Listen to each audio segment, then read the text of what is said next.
அன்பின் வடிவங்களே, புலன்கள் இறைவனால் வழங்கப்பட்ட சக்தி பொட்டலங்கள், பேக்கெட்ஸ் ஆஃப் எனர்ஜி.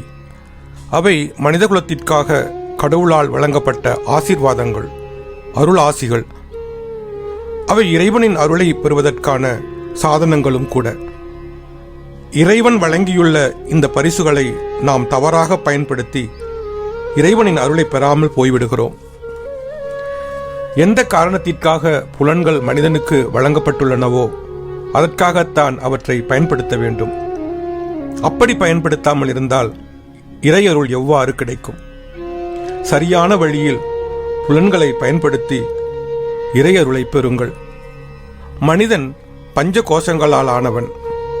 அவை அன்னமய கோஷம், உணவு உடம்பு; பிராணமய கோஷம், உயிர் உடம்பு; மனோமய கோஷம், மன உடம்பு; விஞ்ஞானமய கோஷம், அறிவு உடம்பு; ஆனந்தமய கோஷமாகிய மகிழ்ச்சி அல்லது ஆனந்த உடம்பு.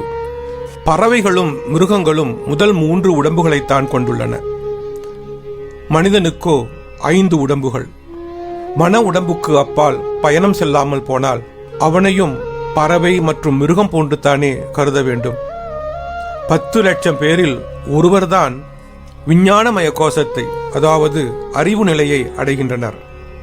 நீங்கள் அனைவரும் 5வது உடல் வரை செல்ல வேண்டும்.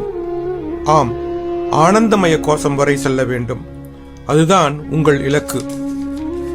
செல்ல வேண்டிய ஸ்டேஷனுக்கு செல்லாமல் பாதி வழியில் வேறு எந்த ஸ்டேஷனிலாவது இறங்கி விடலாமா? அப்படி செய்தால் நீங்கள் பிரச்சனைகளை வரவழைத்துக் கொள்வதாகத்தானே அர்த்தம். அதனால்தான் அசதோமா சத்கமய, தமசோமா ஜோதிர்கமய, மிருத்யோர்மா அமிர்தம் கமய என்று சொல்லப்படுகிறது.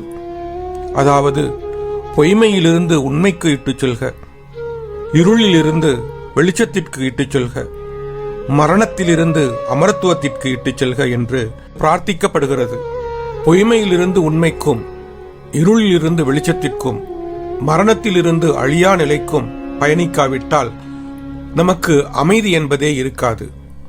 அதனால்தான் தீயோரை விட்டு நல்லவர்களையே நாம் நாட வேண்டும்.